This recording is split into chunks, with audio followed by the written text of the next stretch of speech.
Yeah, the problems, the solutions are always still around. It's all good. Isn't that all we are as entrepreneurs? We're just problem solvers. That's all we do. That's the whole program. Ultimately, that's our magic wand. And if we're not good problem solvers, we're probably better off being a clinician. Well, then we're probably creating the problem. That's what I found. Exactly. So how many of these sessions do you do? Like a month? Do you do one a week? You're number one of this format. Oh, wow. Clinic owners. So all our other videos are just informational videos, how to create rapport, how to look at your accounting, how to understand marketing, how to understand patient retention, just, everything broken down. Right. But I want to start talking to owners because it opens up the conversation so people can see that it's hard. It's got its wicked challenges. It's got amazing successes, but they got to learn from other people. And there's not enough clinic owners talking to each other. Well, the thing is, the guys like you and I, we've gained our wisdom by making very expensive mistakes in some circumstances. So, it's hard-earned advice. It is. We can pass along. It's hard-earned advice. So, yeah, that's the purpose of it. Is just to get, as I said, clinic owners out there discussing what's real about their life, what they love, what they hate, just the real fireside. Sorry. Right. Okay. So is there anything specifically that you want to touch upon? No, I just tell it as it is, tell your wins, your losses, what you think people should know, what really truly they should know, as opposed to a kind of a brochure type approach. It's like I say to people when I talk to them, I was like, man, this is hard, but it's not unattainable, but you got to make sure you want it. And I think for clinic owners, they are clinicians turned owner. And for a lot of them, they don't really even appreciate what is necessary to get to that outcome that they want. If it's financial, if it's time off, whatever it is. And they work in their clinic as a practitioner, then they own a clinic, and they're just very stressed out. And, seeing a future is tough. True. In my case, I had to stop. I did early on. Well, the thing is that, the great part of your story that I've always respected and enjoyed is, that you bought the mezzanine level. And so, and we had spoken in the past about, potentially doing other clinics and buying the locations. But I think that's a big thing. I mean, all mine are leased locations. And so, I'm always paying the man or the woman, as it were, infinitum. So whereas you'll eventually have it paid off, and it's just a pure profit play, which is brilliant. So yeah, and that's a good thing for people to look at, because if they have that opportunity, all the ups and downs of running a clinic, there can be a secondary large benefit. Well, I think, for me, when I started the clinic, well, in fact, I think what you and I started very similar. You were a couple years ahead of me, but you and I were always very close in innovating things. I think I was slightly behind you on doing the online booking, but you were pretty much out there right at the forefront when that came out. And so for me, the big thing was, and if anybody has a takeaway from today, is, what is your exit strategy? What is your actual plan? Because like you said, a lot of clinicians start a clinic because they think it's, that's the next step. I'm going to, save, I'll get 100% of the money for myself. They're not actually thinking in a profit perspective. They're thinking in terms of, if I'm still in the clinic room, I'm going to get 100% of my money. Well, that's just a very short-term way of thinking. I always looked at it from the perspective of, it's profit. It's not a bad word. It's not something that you should be ashamed of, because you're solving problems for people. We solve problems for people, and we put a lot of money at risk. I can, I can tell you for me, I put over $2 million of my own money into this thing. Mm-hmm. And, you know, if I put that in the bank, I'm going to get, or an investment, I'm going to get a certain return. And, you know, any new clinic owner needs to look at, you know, that investment in capital. For me, it was always about what is the end goal here? And so for me, you know, when I started in the industry, I was 40 years old. So I was kind of a little older getting into the game. So I realized that I had probably about 20 years, but did I see myself actually being a clinician at the age of 60? And I went, no, probably not. So it got to the point where, you know, I just couldn't do any more by myself, but my vision was always to be able to help as many people as possible. So my BHAG right now is really just to help 100,000 people a month. How I'm going to do it, I have absolutely no idea, but you know, when you're goal setting, you got to set that big audacious goal, set it big, and it'll manifest in some way, and maybe not the way we always think it may. But ultimately, when I started, I thought, okay, I have to get a profit. That profit then will define the value of this business at some point in the future. And then at some point in the future, if I decide that I no longer want to work in the business or run the business, then I can sell it. And so that then becomes the retirement. And I think where I find a lot of the people, you know, the people starting clinics now, is they're not thinking that far down the road. They're thinking about, you know, how can I save money for myself? How can I get more of my, you know, 100% of my money to me, covering my expenses, my rents, all that kind of stuff. So then as a result, you start seeing these, well, frankly, not really business-minded decisions around what you're going to pay for compensation. I mean, big thing in our industry is the split. What's the split? And to me, that is just a moot conversation, because the split really is meaningless without any context to it. And you know, for me, it's more about what price do you charge? So if I have, I'll give you an example. So if you extrapolate, like we're $87 for 30 minutes. So I'm downtown Vancouver, much like you. So, you know, some people will go, oh my God, geez, that's what we charge for, you know, an hour or whatever. But at the end of the day, it's kind of like, if you can be at the higher end of your pricing in your marketplace, and that comes from brand value, you know, you don't have to give a 70% for that therapist to actually earn more per massage hour than a clinic charging out at $110, let's say.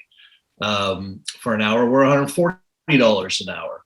But you know, if you look at our totality of rates, and if you look at the percentage of treatments we do in each area, our average charge out rate per massage hour is $156 per hour.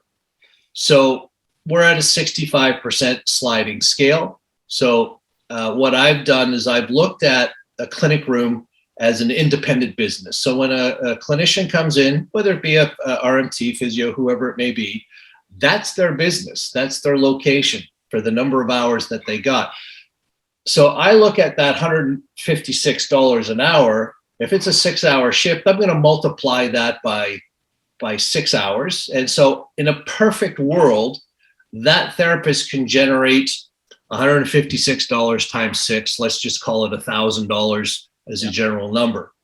So, you know, in our business, we have fixed costs. And so the way I worked it is that the first amount of money is at the 65-35 split. It's usually about $2,200 every bi-weekly, something like that. But that now covers the fixed costs. So now I'm willing to share the profit components of my business with them, because they're operating very efficiently. As you know, you'll have different therapists who treat in different ways. We don't dictate how they treat. It's like, if you want a 15-minute break, fine, go for it. If you want a half an hour, take it. I was a back-to-back therapist. And so, you know, in a perfect world, I was generating huge volumes of revenue.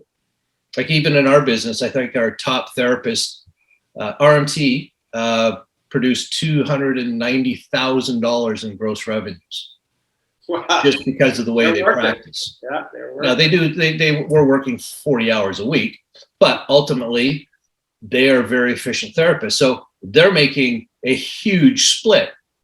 Like,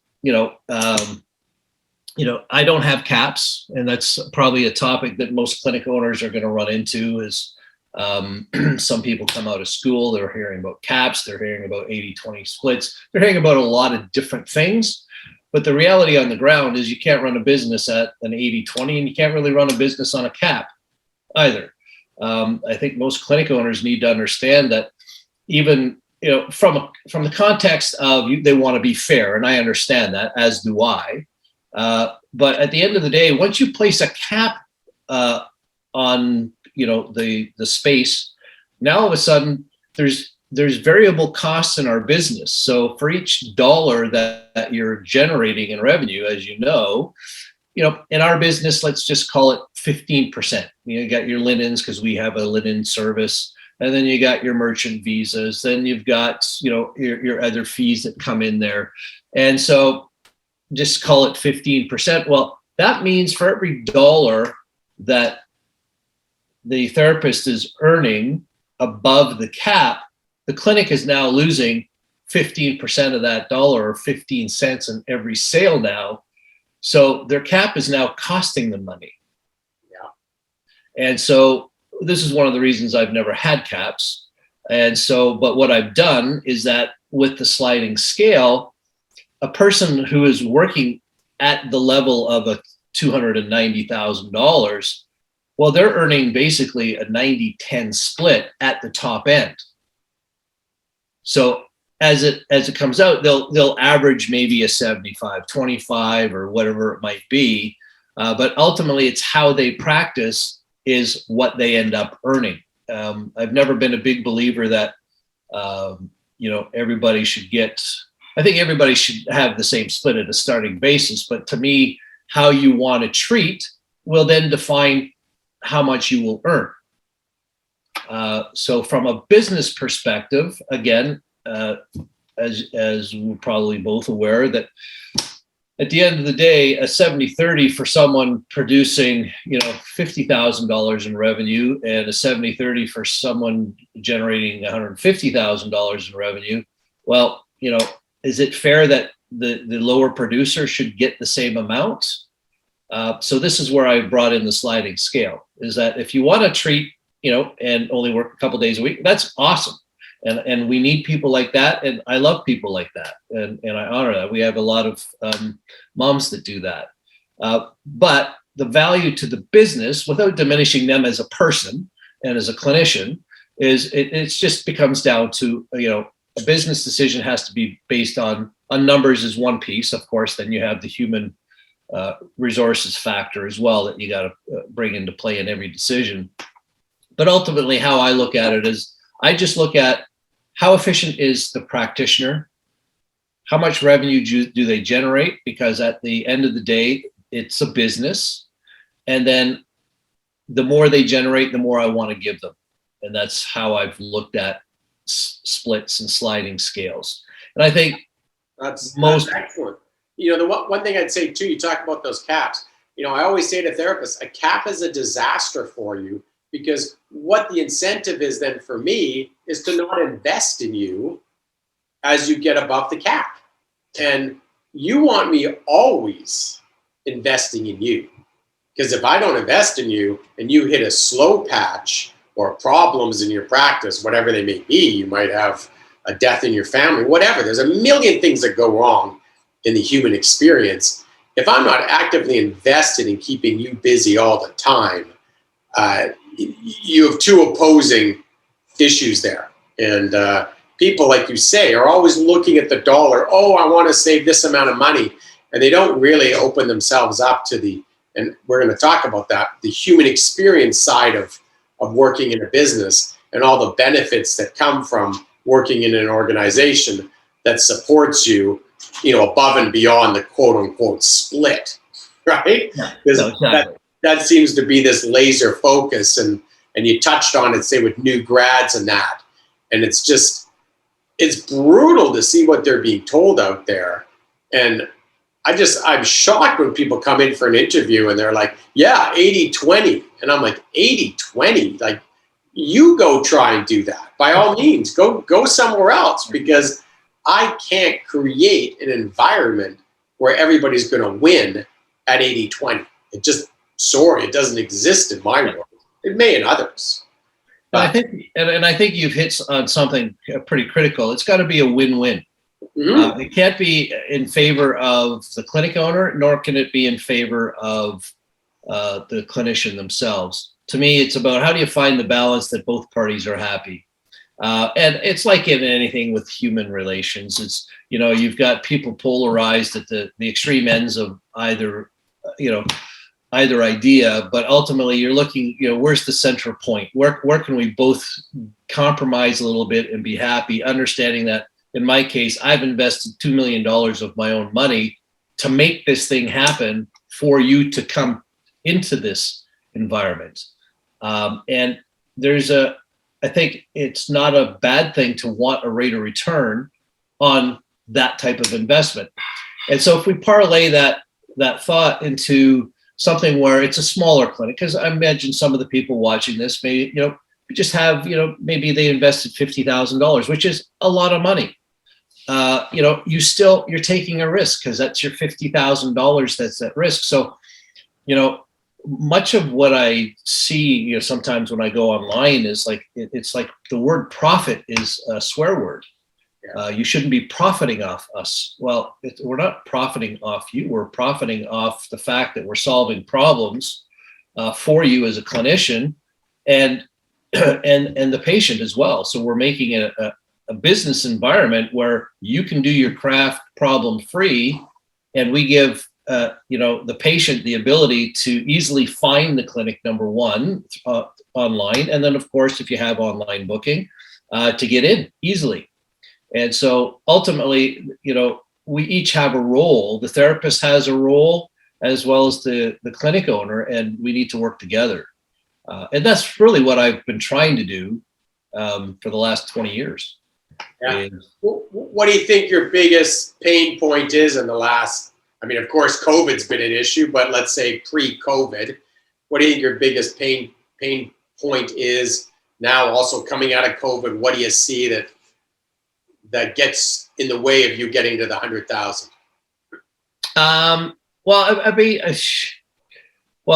Money. It takes capital. So when, if you're going to deal with, so right now we're doing, let's say, roughly 8,000 to 10,000 treatments a month, and so we're a ways away from that 100,000. So it's just a numbers game, right? X number of therapists can, see X number of patients in a month. So it's just, so in order to house more therapists, you need space.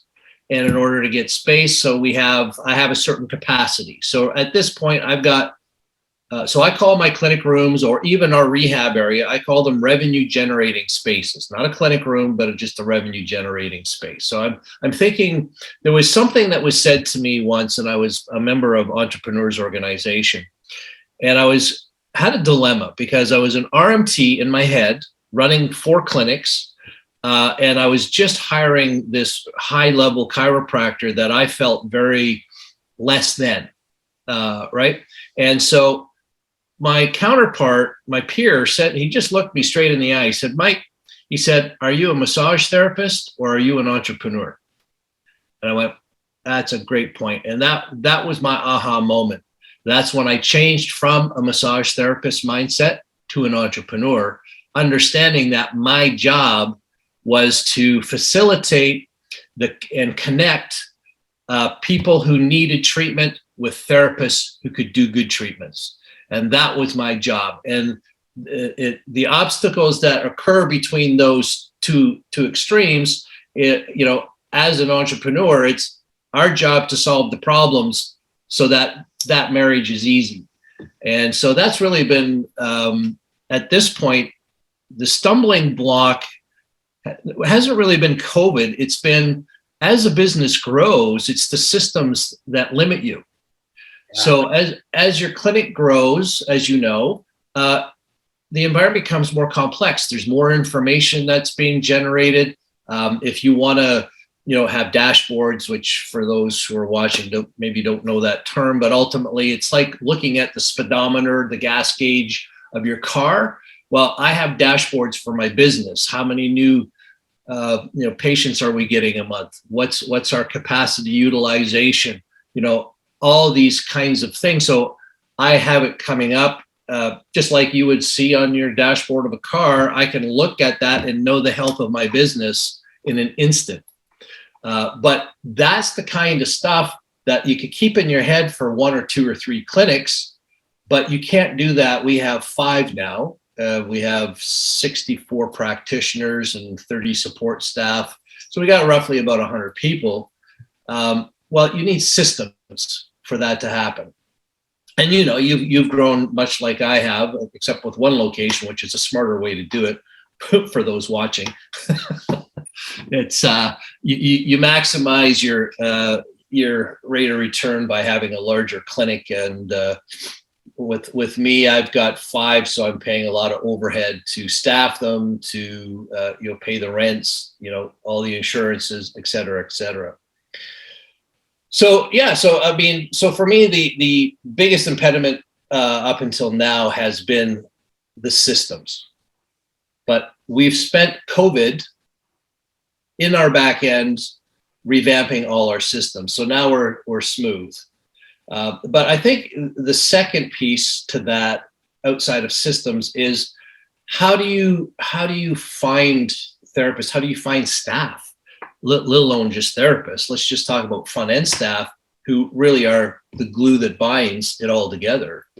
And that's probably our biggest challenge right now, is twofold. Number one is finding therapists who understand that we have to have some kind of compromise. It can't be 80-20 with a cap, because that just doesn't work. And they'll probably find it somewhere.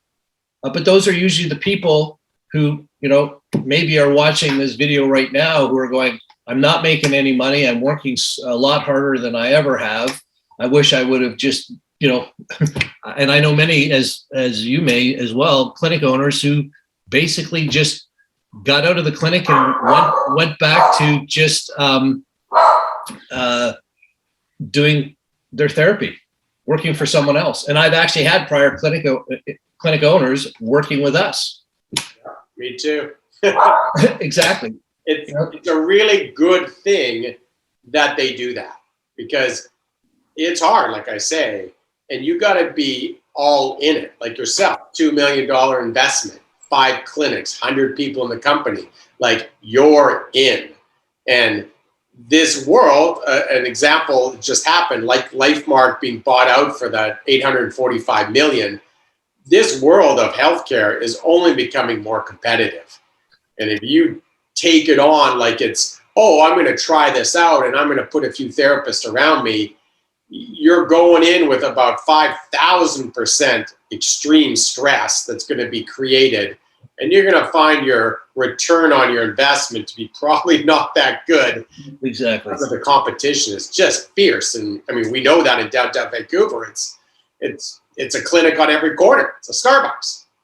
Well, exactly. But what I'm finding too is that many of the clinics, I mean, I think their intent is good. I mean, they want to help people, and I think that's wonderful.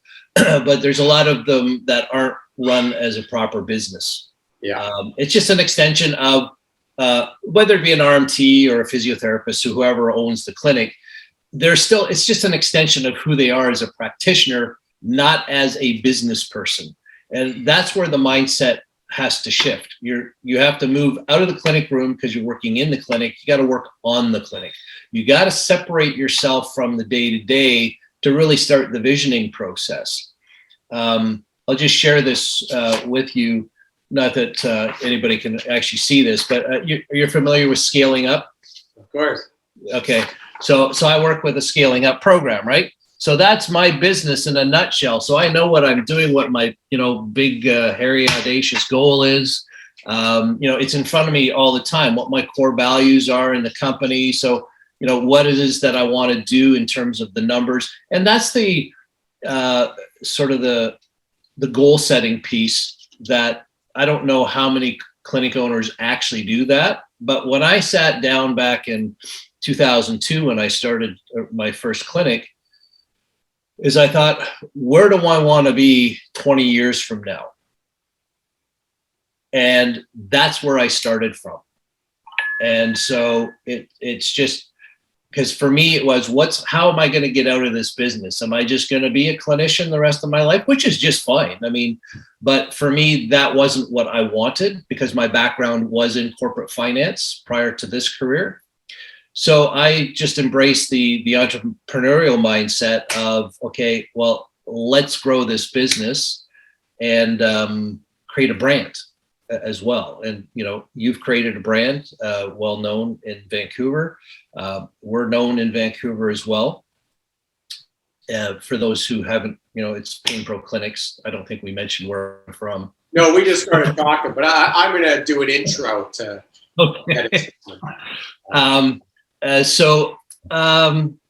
Yeah, so it's to me, it's a bigger thing than just, I want to open a clinic. I'm so busy. I want to hire other people. It's like, where do you want to go with the business?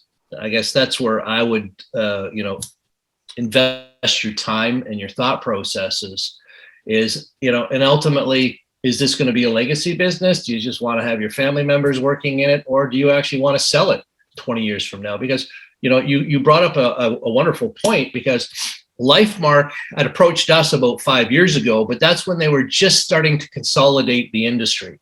And that's what's going on right now. For any of the listeners, if they don't know what consolidation is, it's much like what happened in the restaurant business back in the 50s when McDonald's came along. It was just a lot of ma and pa kind of restaurants. And then all of a sudden you started seeing consolidation of all of these chains. You know, that we're buying up places or building places. So this is what's now happening in our industry. It's huge. There's so many private equity companies. I've had 4 offers this year from, you know, venture capitalists, from private equity companies, and even publicly traded companies. I've turned them all down, but that's what's happening. So now they're looking at, so with, as you're probably familiar, LifeMark had bought PT Health a couple of years ago. And with the whole idea is that they wanted to sell to a bigger fish.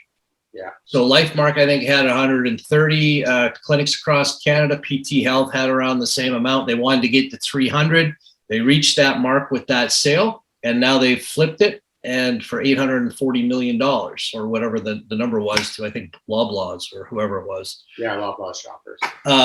And so that's going on in the industry. So, you know, anybody who's watching this, who's a clinic owner, start thinking about, you know, there is money at the end of the day if you structure it properly. It's about having the systems in place, having your numbers ready. So, for example, even though, you know, we've got a complex company with multiple things going on, you know, I have my financial results of, like, for example, my March 31st financial results for the month of March, I will have them on my desk by the 15th of April.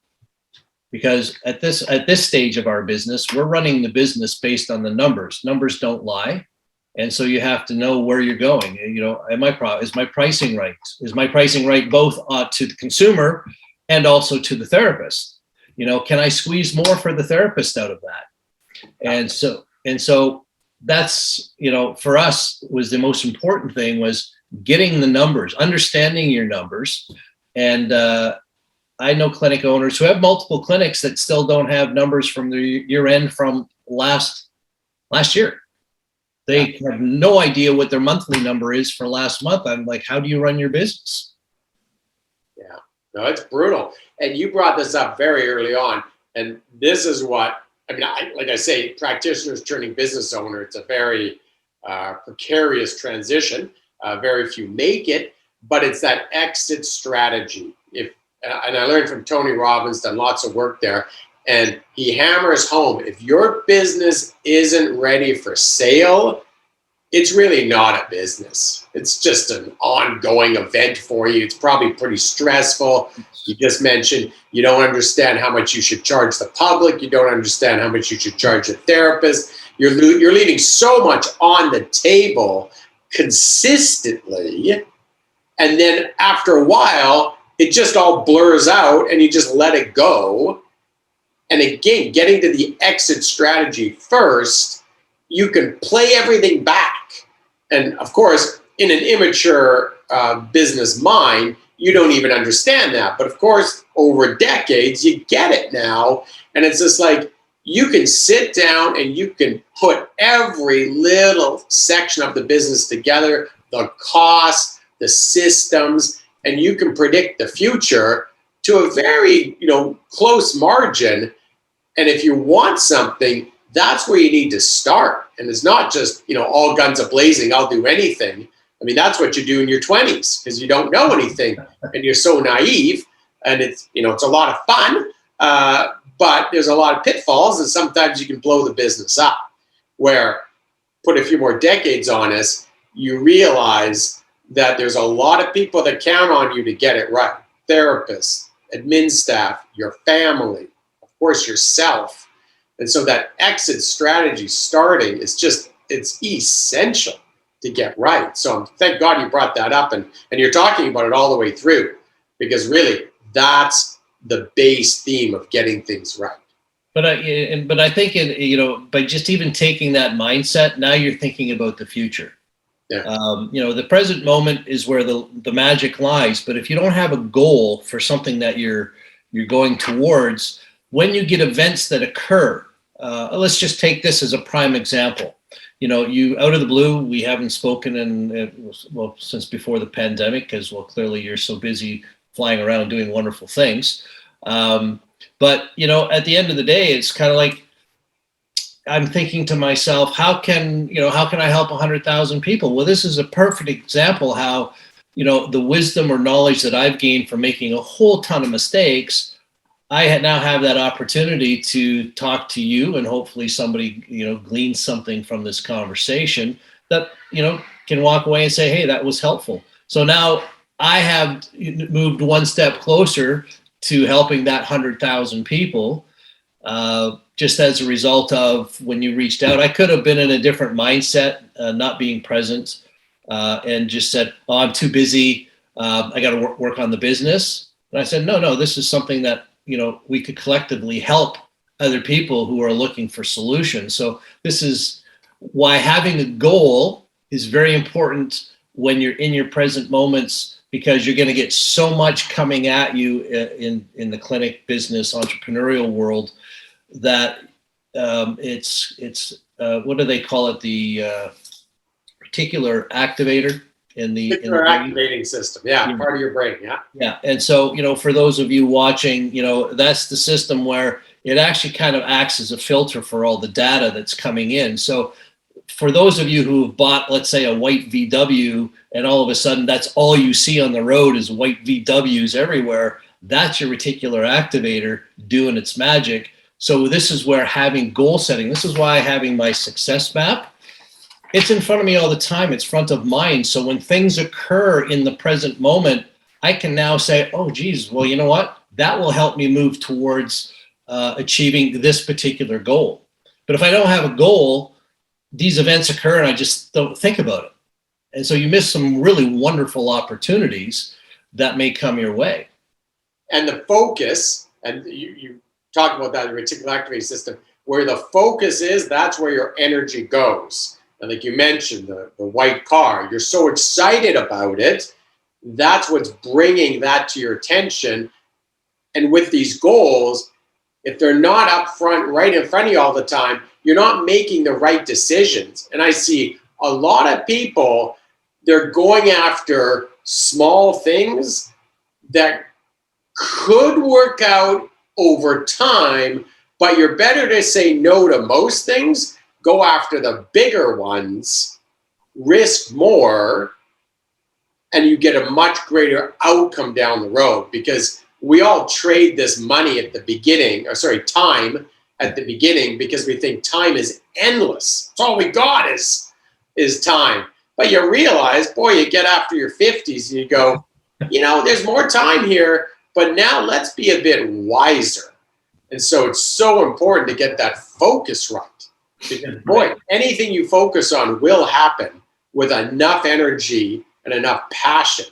So it's fantastic you bringing that up with the goals. I mean, it's fantastic. And this is where I think because I was a victim of that myself. I mean, I was the clinician. I had a very successful practice. I hired brought on another therapist, brought on another therapist, and I was of that mindset. Oh my God, I'm getting 100% of what I make. I'm paying my rent, and then but because I was older, when I was about 50 when I realized, okay, after 10 years in, and I had a small little clinic, and I thought, well, what does retirement look like?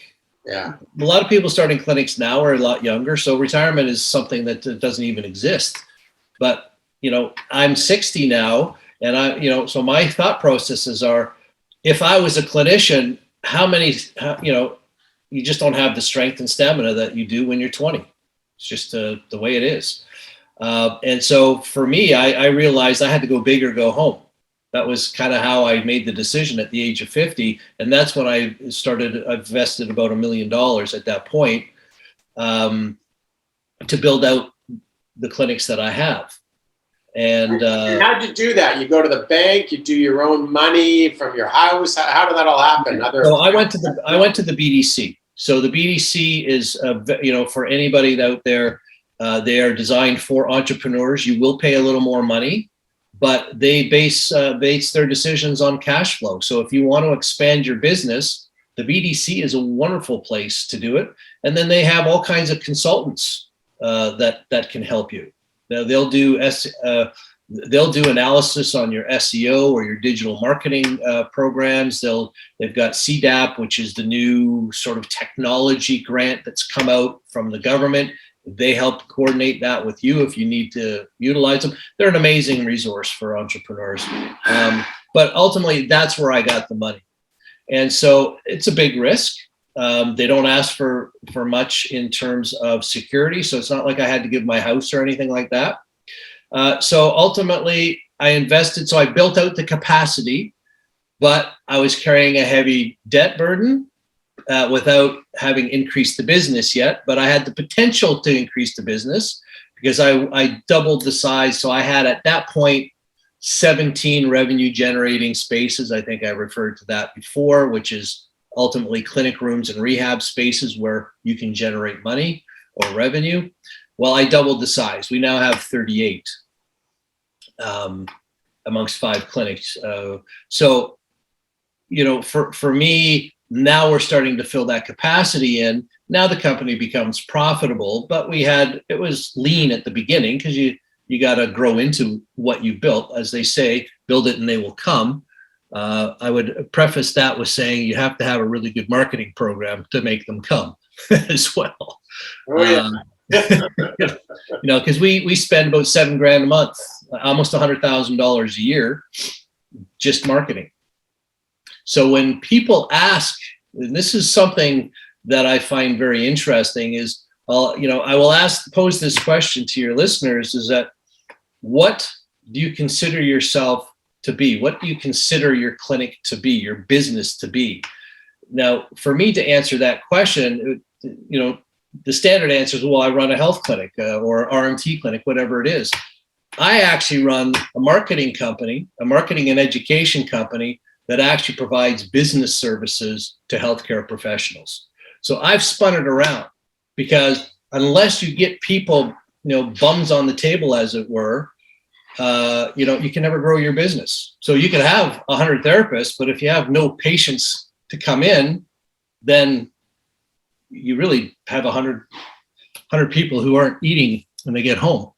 And they're moving on because the world is competitive and they'll just go next. Yeah. I mean, I always look back at the Maslow hierarchy of needs, right? If you want to reach self-actualization, you've got to provide people, a safe place to live, food on their table, and then they can start finding themselves amongst all of that. So that's how I look at it, is that I won't hire someone into the business to partner with us if I don't think that I can get them busy in a relatively short period of time. Because ultimately, all that's going to do is stress them out, and that impacts the patient experience. because now you got a stressed out therapist who's, got student loans, trying to pay rent or move out of the house or put food on the table or even go for a beer with their friends on a Friday night. Yeah. And so those are the important things I look at. I always look at the other person as, how can I solve their needs without compromising my needs? Yeah. What do you think your top marketing efforts are? Because, it's always this elusive thing. And I mean, you and I have money to invest in it now, but like back in the day when I started, I just went online and I spent my money online, and I just spent hours and hours sort of looking into, okay, how can we get more relevant on Google? And I find over the years, it's very valuable for traffic flow, for patients, but I find those people, and depending, it could be organic, could be local, could be pay-per-click, but I find that those people are also tougher clients, especially in the world of massage therapy, as it becomes such a commodity. And so there's now this sort of dance I look at, and I'm like, hey, spending the money, investing the time online is really proven good for me. But now everything is about patient retention. And you mentioned this earlier, educating therapists to make sure that when they get a patient, they know how to build a therapeutic relationship, because the cost to get that patient is extremely high. So what's working for you over the years? Well, basically, much like you. I mean, truth be told, I looked at what you did and I just copied it. And that's what you should do, right? Look at what we're doing. Yeah. No, mine has always been online, but I found offline as well. I mean, one of the best things I've ever done is place ads on the backs of buses. It actually got on a Netflix film. So I had those ads, yeah. A PainPro ad on the back of a bus. Well, anybody driving a car, basically that's all they're going to drive behind is see PainPro. That's all they're seeing. Anyways, that was one big thing, but that's a lot of money. But it was online. But you see, my much like you, Mark, I mean, you're in an office tower. You don't have a ground floor. I don't have any ground floor clinics. My philosophy was always, I think within the context of the industry, many people think I need ground floor, I need a strip mall, I need that visibility. And that's one very important piece of the awareness puzzle for, your clinic to be noticed. But because I wanted to be a destination, so I'm in office towers. Now, most office towers, depending on the floor plan, will have 50 to 100 people per floor, employees. Now, I'm in Metrotown, in the Metro Tower 1. And so there's 3 office towers where there's 10,000 workers in those 3 towers. I'm the only business in those towers. I got a small town that supports my clinic. They don't even have to go outside the complex. And how are you accessing them? Pardon me? How do you get the word out to them? Some of the things I've done is like, a lot of most of these new buildings have TVs in the elevators, because as you know, the elevator is the quietest place in the world when humans are together there. They don't talk to one another. They fiddle fuck around, excuse my term, with their phones or whatever else. But if the TVs are there, they'll generally watch the TV. So we were always on all the TV screens. When we went into buildings, we would do mail drops to the businesses in the neighborhoods, through Canada Post, and those are cost pennies. And that's a good way, because then you can really dive down into some of these old school ways of doing things that have gone out of fashion. I kind of equate a marketing strategy to an investment strategy. So when everybody is going and putting their money into, let's say, the stock market, that's the time to get out. It's when the average investor is dumping all their money into the stock market. All the shrewd investors are taking money off the table. So the general losers are the ones that come in en masse. So marketing is like that now. So I'm moving more towards offline marketing, bus ads, flyers, that old school thing. And then one can make an argument about being environmentally sensitive and all that kind of stuff recycled paper, all that kind of decision making goes into what we do. So we're paring back a little bit on the online because everybody's rushing to the online world. But even on the online world, people have to understand there's different sections. I mean, you've got maps, Google Maps, you've got SEO, you've got AdWords. So there's multiple things you got to consider. And when you and I think was starting out, much of it was just around getting backlinks. That was a big thing back in our day. It's still important now, but it's so complex these days, even getting a little bit of help. But like you, I spent hundreds and hundreds of hours getting to understand the internet. I still do my own website. I'm the guy that makes all the changes. So when you go onto the PainPro website, most of what's there is what I've done. I still have a team that does the really technical stuff, but you become the jack of all trades.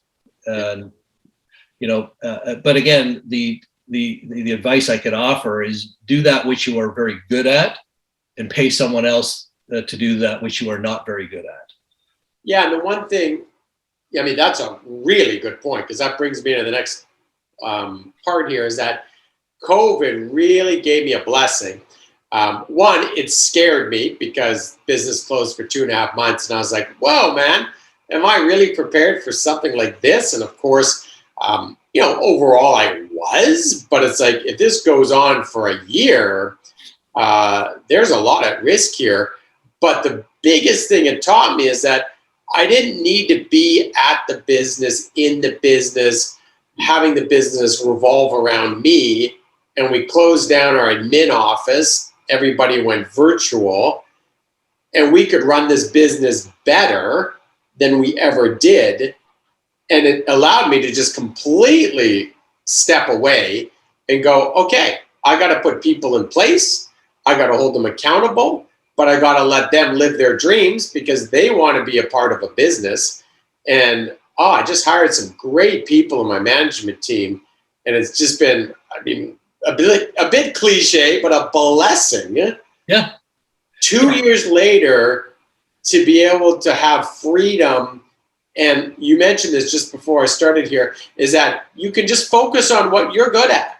And I was a bit of a control freak for so long. And it's allowed me to go, well, man, like, take the control off a little bit. Stare at the metrics, like you say, your dashboard. Make sure I always use a plane analogy. Don't let the plane crash. But don't sit in on every meeting, every decision, because if that's not what turns you on, ultimately, it's unachievable over the long term. It doesn't give you a life.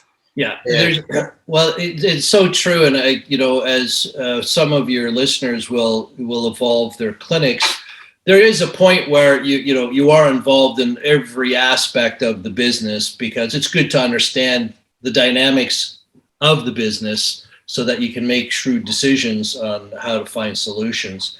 But at the end of the day, what I've come to, the hardest part for me was the transition from the clinician to the entrepreneur mindset. Was, now that I'm an entrepreneur, the business is at such a size that I actually have a management team. So I have an operations person, I have centralized billing and ICBC and all these other things, but I don't sweat the small stuff anymore.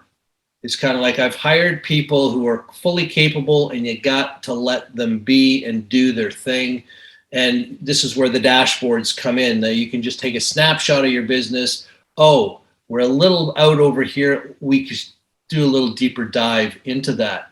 But the psychological piece I was going to reference was, for me, it was, I didn't feel needed anymore. And that was my biggest fear. Is like, I've always felt that because I was so entwined with the business, it needed me. It doesn't need me anymore. And that was a big thing to accept. But that's where you want to get to as a clinic owner, is where that your business doesn't need you anymore. Then you've done a wonderful job with your systems. You've hired wonderful people. And now you just get to, travel and oversee what you've created. Yeah, that identity factor is everything, right? Because, the human being, we fix identities to ourselves, and to sort of go, oh my God, I'm not that person. These people don't need me. It's sort of like, okay, well, what is next? You know, what really is this all about in the next stage of my life? And it's pretty cool to sort of go, okay, I don't need to have that anymore because I've cut ties. I'm confident in the people. There'll always be additions and replacements. That's part of being an entrepreneur. But there's a stable business that's chugging along, and it's wild to be able to recreate yourself.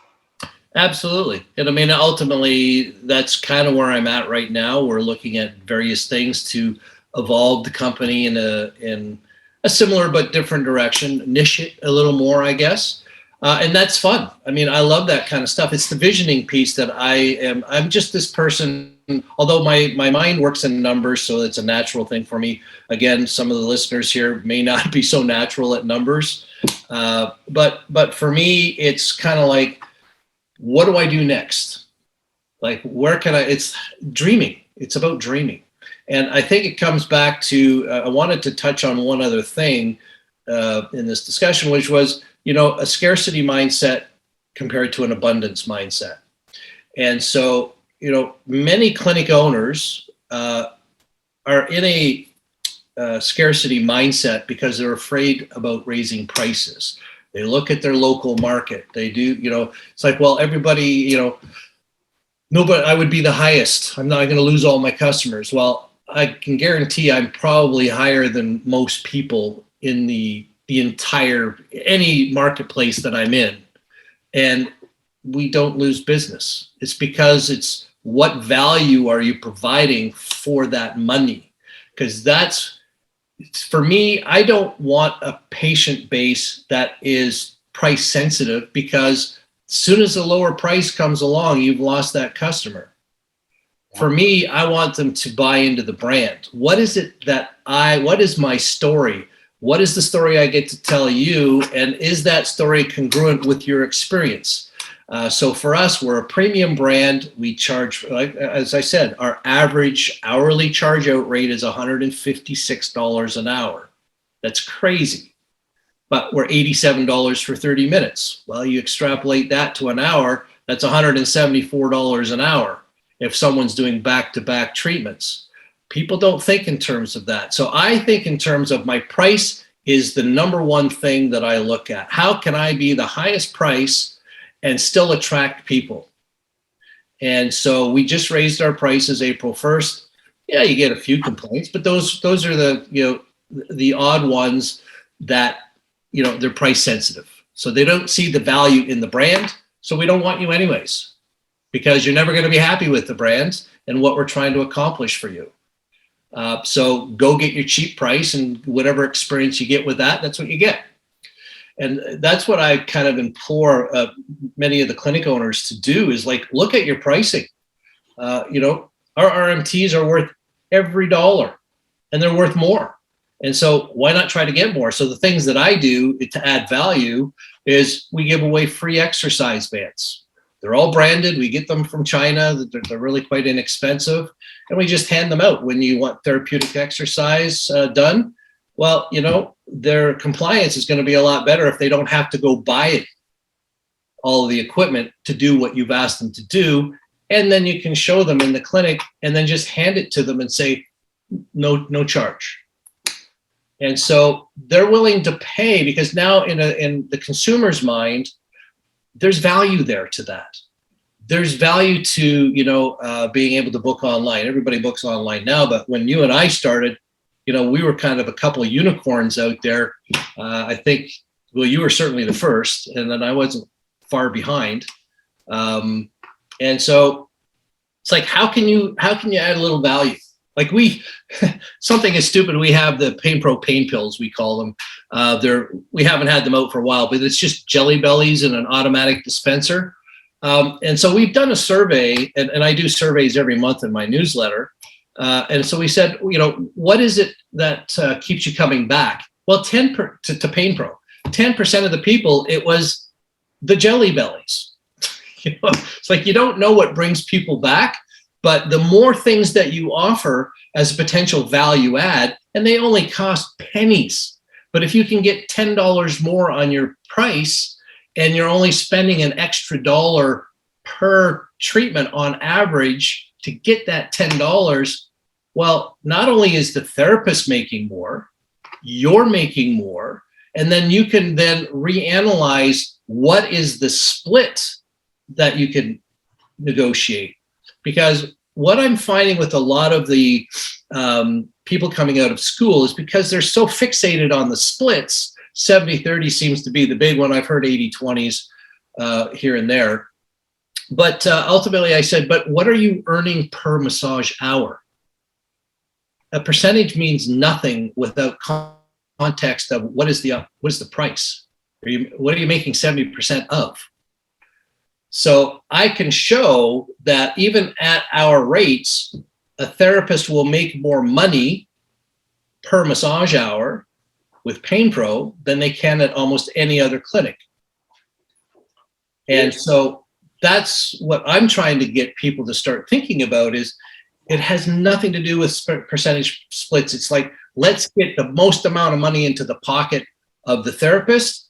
And then if at the same time we can make more money ourselves, then we're both winning.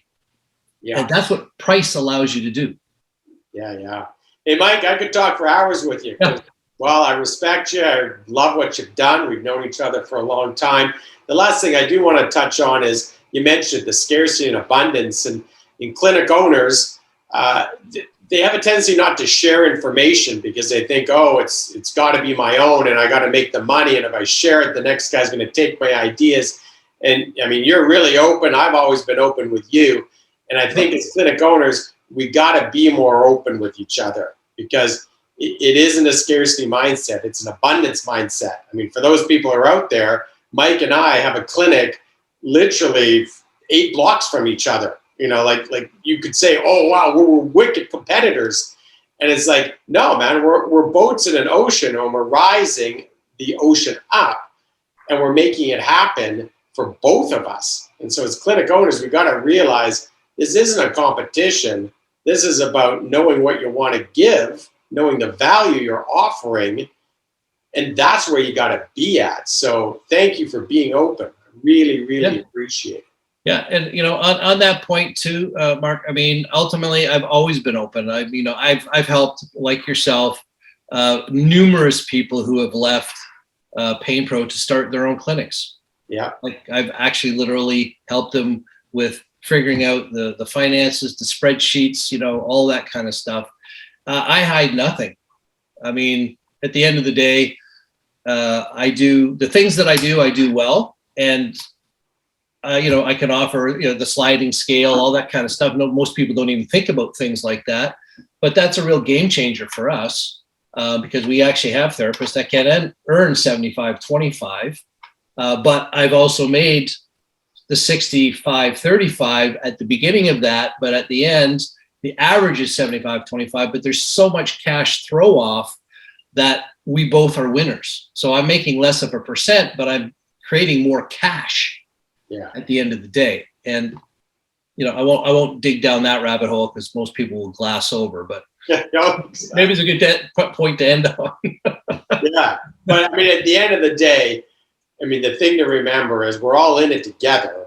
Yes. And we got to share our ideas. And I mean, what a great example with the LifeMark purchase is that there's huge consolidation. So as independent clinic owners, it's more and more important to work together and understand that, you know, this is a big world out there. And if we want to conquer it, share some ideas, be good at what you do. And at the end of the day, if you're not providing value, that business is going nowhere. Exactly. Nowhere. So yeah, that value piece is awesome. Well, I mean, much like you and I have sat down, you've given me tours of your place. You've been very open about your compensation models, as have I. I belong to a mastermind group of, you know, about 5 clinic owners. We share everything.